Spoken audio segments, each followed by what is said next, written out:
Auzubillahiminash-shaytanir-rajeem. Today's date is 26/7/2020. Yesterday we talked about the fear of people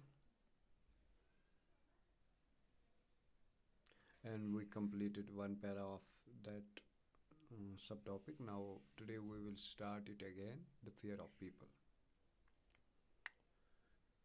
with some another examples, details. The fear of the people.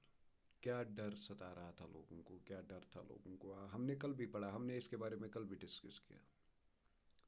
Simple सी बात है, जब किसी चीज़ को लेके आपको लगे कि नहीं हम पे जुल्म हो रहा है, हमें सताया जा रहा है, हमारे ऊपर लॉ इन्फोर्समेंट किया जा रहा है, गलत लॉज इन्फोर्स किए जा रहे हैं, तो आप लड़ेंगे उसके खिलाफ, आंदोलन होंगे।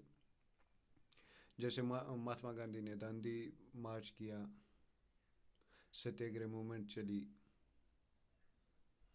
ऐसे ही फॉरेस्टर्स के लिए भी कुछ रेबिलियन खड़े हो गए, दुर्वास जैसे रेबिलियन खड़े हो गए, जिनको हम गानों के ज़रिए, स्टोरीज़ के ज़रिए याद करते हैं। हमने कल पढ़ा कैसे लोगों को अपने फॉरेस्ट से निकाला गया और कुछ लोगों को रहने की परमिशन तो मिल गई, लेकिन उनको कुछ कंडीशंस रखी गई कि तब वो रह सकते हैं जब वो फ्री में काम करेंगे फॉरेस्ट डिपार्टमेंट के लिए। ये सब चीज़ें हमने कल पढ़ी, इस चीज़ के बारे में हमने कल देखा कि कैसे ब्रिटिशर्स ने इंडिया को, हम कह सकते हैं, एक तरह से ख़त्म ही कर दिया। 1897 से लेके 1905 तक, फिर 1907 से लेके 1908 तक यही सब कुछ चलता रहा। ब्रिटिशर्स ने सिर्फ इंडिया को, इंडिया के लोगों को ही नहीं, इंडिया की लैंड को भी ख़त्म कर दिया। यहाँ पे कल्टीवेशन, ट्रीज, फॉरेस्ट सब कुछ ख़त्म कर दिया। आधे स्पेशीज़ एक्सटेंट ही कर दिए, जैसे हमने पढ़ा पीछे बहुत सारे टॉपिक्स में हमने डिस्कस किया। जैसे हमने डिफॉरेस्टेशन पढ़ी, जैसे हमने पढ़ा कि फॉरेस्ट रूल्स के बाद क्या किया ब्रिटिशर्स ने, कैसे रिवार्ड रखे उन्होंने। तो यही चीज़ें हम पढ़ते हैं। हिस्ट्री इसलिए पढ़ी जाती है कि ताकि हमें पता चले कि हमारे पीछे क्या हुआ है, हमें नई लाइफ, नई जनरेशन के लिए क्या अच्छा करना है। जो पुराने लोगों ने गलतियाँ की वो हमें नहीं दोहरानी। उन्होंने, इनमें मैसेज होती है। हिस्ट्री ऐसी बुक है जिसमें मैसेज है, जो इंटरेस्टिंग है। लोगों को लगता है बोरिंग है, बट इंटरेस्टिंग सब्जेक्ट है, हम बहुत कुछ सीख लेते हैं। एग्जाम्पल्स मार्क सेट की गई है, एग्जाम्पल्स पढ़ के हम ये चीज़ें देख सकते हैं कि क्या हुआ था, कैसी चीज़ें अडॉप्ट की लोगों ने, कैसे लोग आंदोलन के लिए मजबूर हो गए ये सब चीज़ें करने के लिए। तो आज हम पढ़ेंगे उससे आगे कुछ।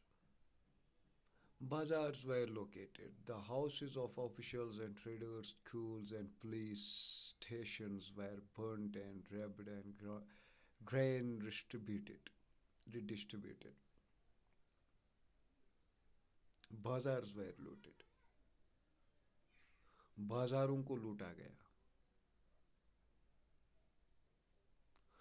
जो ऑफिशियल्स के घर थे, जो ट्रेडर्स के घर थे, जो स्कूल्स थे, जो पुलिस स्टेशंस थे, उनको जलाया गया, उनमें चोरी हो गई।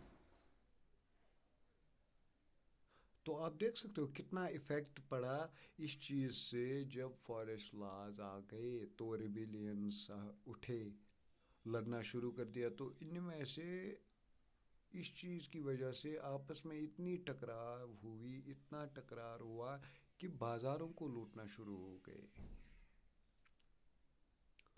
ऑफिशियल्स के हाउसेस को, ट्रेडर्स के घरों को, स्कूल्स को, पुलिस स्टेशन को जलाया गया, चोरी की गई।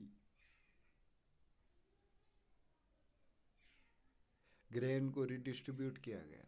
Most of those who were attacked were in some way associated with the colonial state. और जिन लोगों पे हमला किया गया कहीं ना कहीं वो लोग मिले हुए थे कॉलोनियल स्टेट के साथ, ब्रिटिशर्स के साथ. तो जो जैसा बोएगा वैसा काटेगा ही. It's obvious. तो जिनको भी अटैक किया गया वो कहीं ना कहीं कॉलोनियल स्टेट के साथ मिले हुए थे. तो लोगों का गुस्सा जो था वो उन पे भी फूटा. फूटा जाहिर था क्योंकि लोग वेजेस के बगैर काम कर रहे थे, उन पे जुल्म हो रहा था.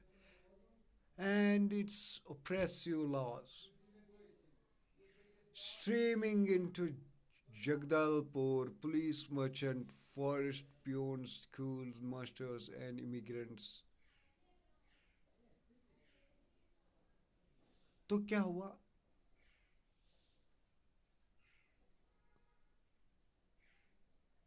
जिसने ये इवेंट देखा है, विलियम वार्ड उनका नाम था.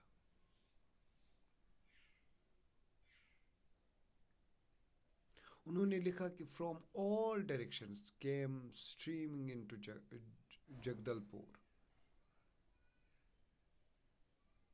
हर जगह से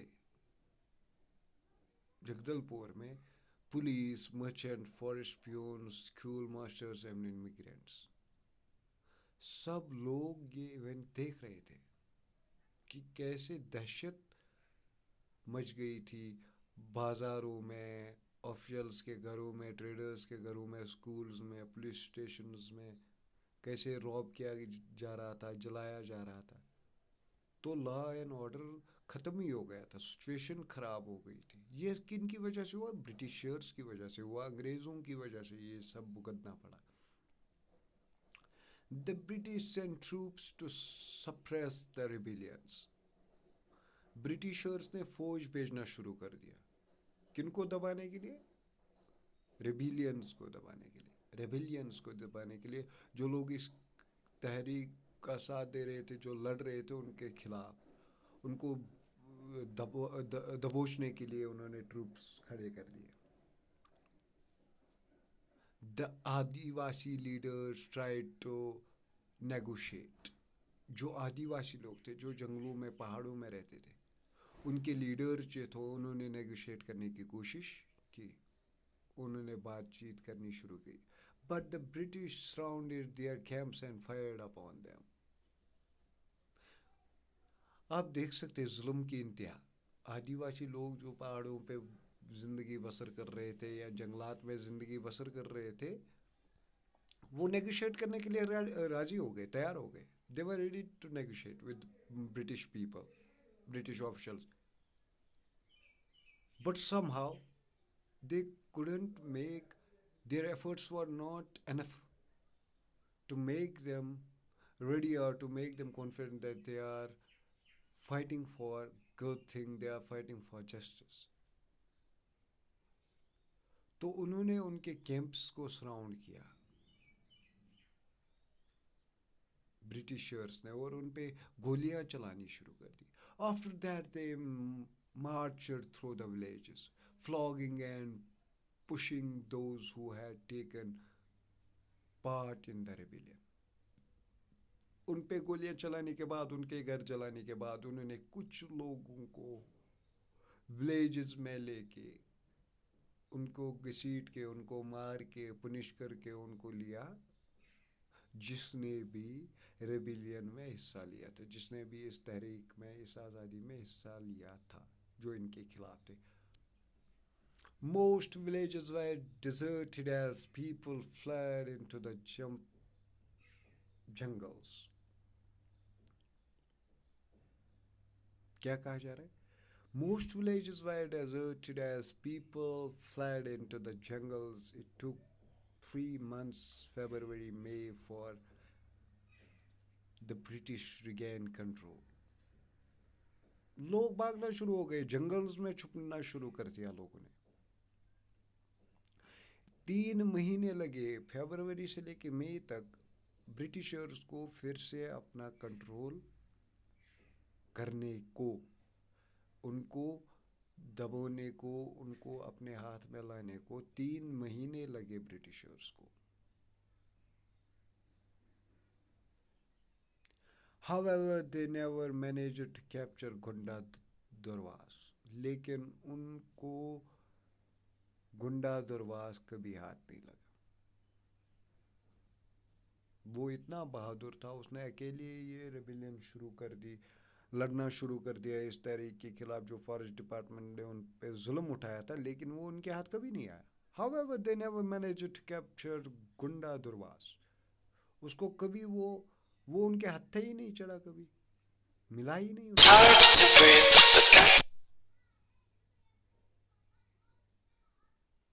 In a major victory for the rebels, work on reservation was temporarily suspended and the area to be reserved was reduced to roughly half of the planet before 1910. इस बड़ी जीत को रिबल्स ज़्यादा देर नहीं रख पाए. ये टेम्पररी था, सस्पेंडेड किया इसको. और जो हाफ रिजर्व के लिए रखा था, रिजर्व फॉरेस्ट के लिए हाफ लैंड जो रखी गई थी, वो प्लान ही नहीं कर पाए 1910 के बाद, 1910 से पहले. The story of Bastar does not end there. After independence, the same practice of keeping people of the forest and reserving them from industrial was continued. आज़ादी के बाद भी ये चीज़ नहीं बदली. बस्तर के लोगों के लिए ये चीज़ ख़त्म नहीं हुई आज़ादी के बाद. उसके बाद भी, आज़ादी के बाद भी यही चीज़ प्रैक्टिस की गई. उनको इंडस्ट्रीज़ में काम करना पड़ा, उनको फॉरेस्ट्स को रिजर्व करना पड़ा. इन 1970, world bank proposed that 4,600 hectares of natural forest should be replaced and provide pulpine. और 1970 में वर्ल्ड बैंक ने बता दिया कि 4,600 हेक्टेयर जो है फॉरेस्ट के, इनको रिप्लेस किया जाना चाहिए और प्रोवाइड पल्पाइन, और पल्पाइन को प्रोवाइड करना चाहिए. तो हमने इस चीज़ से क्या सीखा कि आप लड़ो, अपने हक के लिए लड़ो. सुभाष चंद्र बोस ने कहा था, आई थिंक उन्होंने ही कहा था कि तुम मुझे खून दो, मैं तुम्हें आज़ादी दूंगा. For each and every thing, for justice, especially for justice, when you need freedom from someone, you have to fight for that. आपको लड़ना है उस चीज़ के लिए. You have to make sure that you are hard to breathe, but that's alright. इस चीज़ से हमें यही मालूम होता है कि हमें लड़ना है. हर चीज़ के लिए एक पर्टिकुलर टाइम, पर्टिकुलर एस्पेक्ट होता है. कोई चीज़ आसानी से नहीं मिलती. कोई भी चीज़ आप लाइफ में आसानी से नहीं पा सकते हो. आपको लड़ना है उस चीज़ के खिलाफ, आपको आवाज़ उठानी है अपनी, बट तरीके से, जहाँ पे आपको लगे. आपको मैं आज की बात कर रहा हूँ. In today's generation we should not fight with violence. Violence का इख्तियार नहीं करना चाहिए. शायद मेरे वर्ड्स आपको गलत लगे, लेकिन आज के ज़माने में, आज के दौर में वायलेंस करना ज़रूरी नहीं है. हमारे पास इतने माध्यम है, सोशल मीडिया ऐप्स है, सोशल मीडिया के थ्रू हम कर सकते हैं. हम अपनी आवाज़ थ्रू मीडिया भी रख सकते हैं. मीडिएटर है कोई ना कोई हमारा. उस टाइम पे नहीं होता था, अभी है सुनने वाले बहुत सारे. वायलेंस से कुछ नहीं हासिल होता. वायलेंस से you will affect someone and you will get also affected with that thing. If you will fight with someone, you will punch him, you will punch him, he will also retaliate with that. He will also punch you back.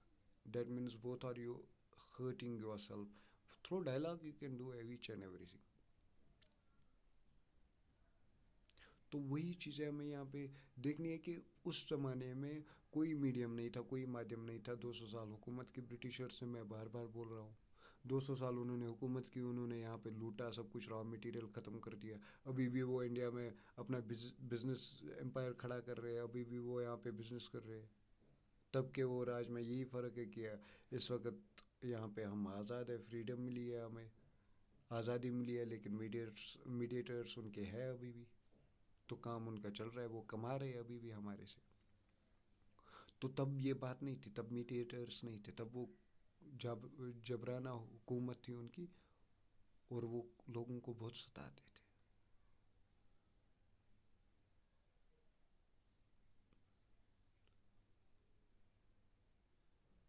तो उनने बहुत नुकसान किया है हमारे देश का, बहुत ज़्यादा नुकसान किया है। तो वही चीज़ मैं आपको बताना चाहता हूँ कि हमें क्या और कैसे रहना है, क्या करना है। हमें ये बुक्स पढ़नी है, हमें नॉलेज रखनी है अपने हिस्ट्री के बारे में, अपनी इंडिया की हिस्ट्री के बारे में। We have to read each and everything about the emperors, who are the good emperors, who are the bad emperors, about each and everything.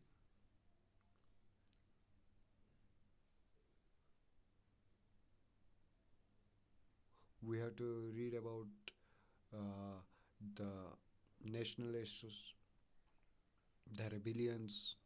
We should know these things. We should know the date, when and why Britishers conquer us, each and everything. So it was the topic, the fear of the people. Tomorrow, inshallah, we will start with the forest transformation in Java. So, inshallah, tomorrow that will be our topic. Read it carefully and make sure that you are doing it well. Uh, Almighty will bless you. Thanks a lot.